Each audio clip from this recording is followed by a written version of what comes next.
A gente não tem uma fama muito legal, não, cara. Qual que é a fama? Qual que é a fama não legal? E lá veio para trazer extrema-unção, já morreu, é isso? Exato. Uma vez eu fui atender um paciente, quando ele olhou no meu crachá, estava escrito capelão, ele olhou para mim e falou, mas eu tô tão mal assim? Porque, historicamente, né, o capelão, como a gente vê nos filmes, é o padre que chegava na guerra para dar extrema-unção na hora da morte, né? Isso fez até a gente mudar nos hospitais onde a gente atua o crachá, que agora é suporte espiritual, exatamente por conta disso que causava em alguns pacientes. Mas, Tom, a capelania é um serviço, um órgão dentro do hospital responsável por prestar o suporte espiritual aos pacientes. A Organização Mundial de Saúde, lá no preâmbulo da sua Constituição, ela define saúde como estado de mais completo bem-estar físico, mental, social e espiritual. Sempre que eu falo dessa definição, eu costumo brincar dizendo que essa definição de saúde do OMS torna a saúde ideal um tanto quanto inatingível para o ser humano. Pensemos, todos nós aqui, quem de nós, né, aqui pode dizer que vive no estado de mais completo bem-estar físico, mental, social e espiritual, né? E aí, ou seja, a saúde ideal ela é uma utopia, né? Ela é inalcançável. E aí tem um teólogo alemão que eu gosto muito, chamado Jürgen Moltmann, que ele vai dizer que, criticando esse conceito de saúde do OMS, ele diz que a saúde é a capacidade para a superação da forma autônoma da dor, da enfermidade e da morte. Não é a ausência de dor e transtornos, mas é a força para viver com eles. Então, se a gente entender como Moltmann... Fala isso de novo, que isso foi importante. Fala de novo. Saúde é a capacidade para a superação da forma autônoma da dor, da enfermidade e da morte. Não é a ausência de dor e transtornos, mas é a força para viver com eles. Se a gente entender como Moltmann entende, Tom, a saúde deixa de ser o sentido da vida humana e passa a ser a consequência de uma vida com sentido. Ou seja, a gente não vive com o objetivo de ter saúde na vida. Nós vivemos coisas que nos dão sentido e nos descobriremos saudáveis, pasmem, apesar de doentes, porque a saúde não é ausência de doença. Então, a espiritualidade, da forma como a gente compreende, ou seja, a espiritualidade está feita às questões do sentido. Espiritualidade é sentido. O trabalho de capelania no hospital é responsável por prestar esse suporte, que é o suporte espiritual. Porque a espiritualidade não é posse de nenhuma religião. Espiritualidade não é posse de nenhuma religião. Acho que a gente tem que passar meia hora agora em silêncio, só pensando sobre isso. Bom, sobre isso, eu teria um pouquinho mais a dizer. São muitos aqueles que vêm na vida com seus males, com seus sofrimentos e suas contradições, inclusive a grande dificuldade para acreditar em Deus. E num sentido contrário, outros veem em Deus o grande obstáculo para viver, para desfrutar a vida em toda a sua plenitude.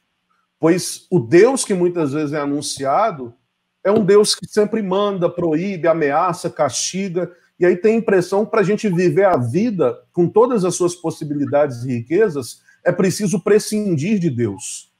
E parece que, dentro dessa concepção, Tom, a religião e a vida entram em conflito, porque a religião complica a vida de muitas pessoas que levam a sério a existência de Deus, e a vida, com seus dinamismos, seus direitos, seus instintos mais básicos, é vista, muitas vezes pelo olhar da religião, como um perigo para fazer uma experiência com Deus. A gente sabe e experimenta as consequências dessa confrontação entre Deus e vida. A centralidade, muitas vezes, da religião no sacrifício, na renúncia, a repressão aos instintos da vida, a violência contra os dinamismos da sexualidade, a agressão, muitas vezes, a tudo que se refere a prazer e alegria. Rubem Alves, uma vez falando na paróquia que eu frequento, ele falava sobre a espiritualidade do martírio, onde ele dizia que parece que para a gente se aproximar de Deus, cada vez mais nós temos que abrir mão do prazer e da alegria na vida. A partir de agora, por amor a Deus, eu vou parar de comer carne, vou parar de fazer isso, aquilo, outro. E ele dizia, por que não dizer A partir de hoje, por amor a Deus, eu vou todo final de tarde tomar uma taça de vinho. A partir de hoje, por amor ao divino, ao sagrado, eu vou tirar um dia da semana para brincar com os meus filhos. E parece que essa mediação entre Deus e vida, ela não é uma mediação da religião. A religião, ela é uma expressão da vida, né? Mas, assim, a religião só é aceitável na medida que serve para potencializar e dignificar a vida.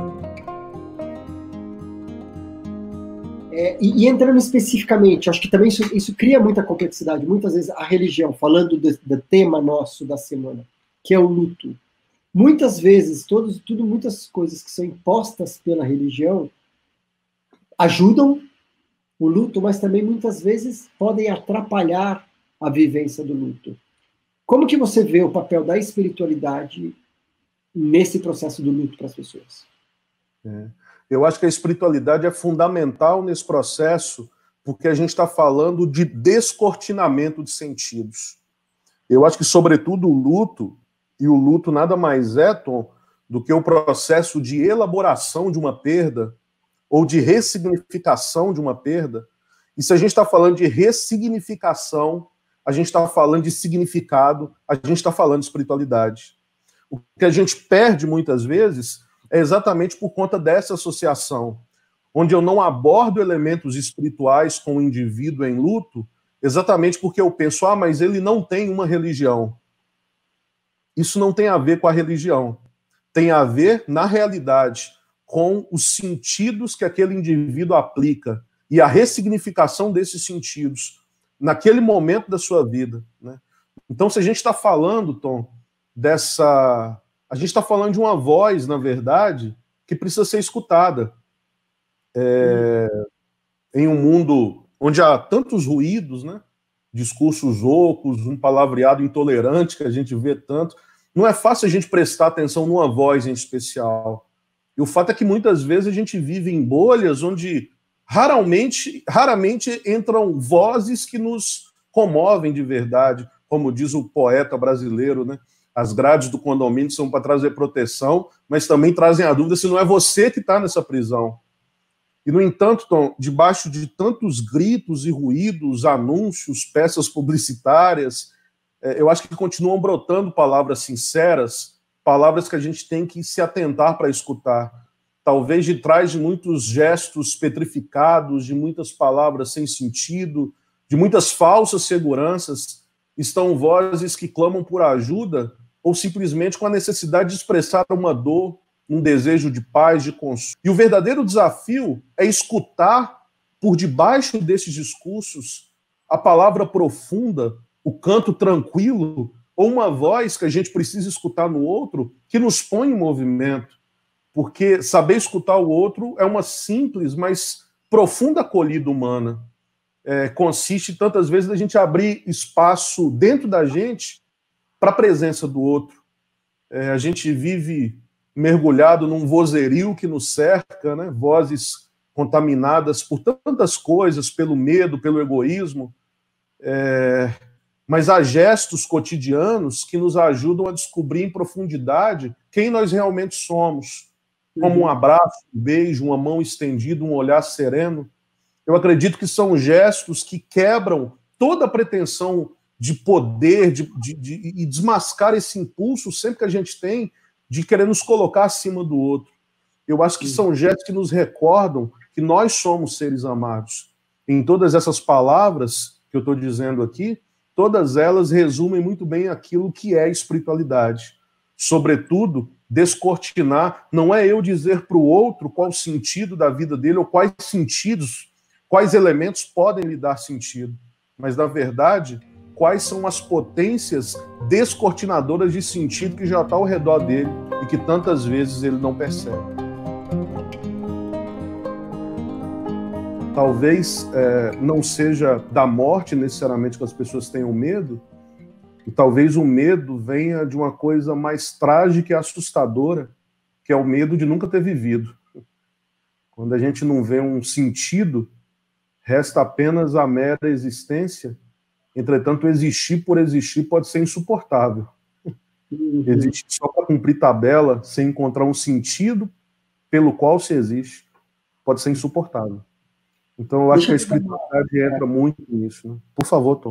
Não, eu quero pegar esse ponto que você falou, pensando agora um pouco sobre como você está, né, na unidade de cuidados paliativos, ou seja, você acompanha muitos pacientes e familiares que estão acompanhando esse processo, pacientes em final de vida. Ou seja, muitos vivendo luto, já o luto do que eles já não são, da vida que eles não têm, e também o luto antecipatório daquilo que eles não vão ter mais. Né? Então, eu já estou vivendo o luto que eu não vou ter mais essa pessoa. Eu vou viver o luto de que eu não vou ver o meu filho crescer. Eu estou vivendo o luto por isso, por isso, por isso. Então, já tem essa vivência do luto, mesmo antes da morte. Como é que você introduz a espiritualidade? Como que você vê a espiritualidade da mesma forma? Como ela pode apoiar nesse processo? Pessoal, eu acho que eu queria só também fazer Quando a gente está falando de espiritualidade, como você já super bem falou, a diferença da espiritualidade e religiosidade, dependendo da pessoa, quando eu estou falando de espiritualidade, naquele momento vai ser a religião dela. Totalmente. Então é o que dá sentido para a vida dela. Pode ser que seja a crença dela no catolicismo, no judaísmo, no candomblé, ou no nada, ou na escola de samba, ou é nisso tudo. Como é que esse sagrado, esse divino, ajuda nesse processo desse luto antecipatório? Tem um livrinho, Tom, conta a história de um submarino russo que naufragou no ano 2000. Lá dentro tinha um tenente que sabia que ele restava pouco mais de 2 horas de oxigênio e, consequentemente, de vida. Ele decide escrever uma carta de amor para sua esposa. E quando esse submarino foi encontrada essa carta, né, no bolso dele e entregue à esposa. Essa história foi romantizada, transformada num livro chamado A Última Carta do Tenente. É muito lindo ler e ver assim, ele falando as últimas coisas assim, que ele queria dizer para a esposa, como, por exemplo, quantas vezes eu briguei contigo por conta da toalha molhada em cima da cama, enquanto a gente poderia estar rolando em cima da cama. Mas tem um ponto, e aí eu quero chegar na sua pergunta, não estou fugindo dela, mas tem um ponto que quando ele começa a pensar na sua própria morte, e ele diz assim: o medo que sinto agora não é o medo da morte, mas é o medo da vida que eu vivi e da vida que eu deixei de viver. Bingo, cara. É isso.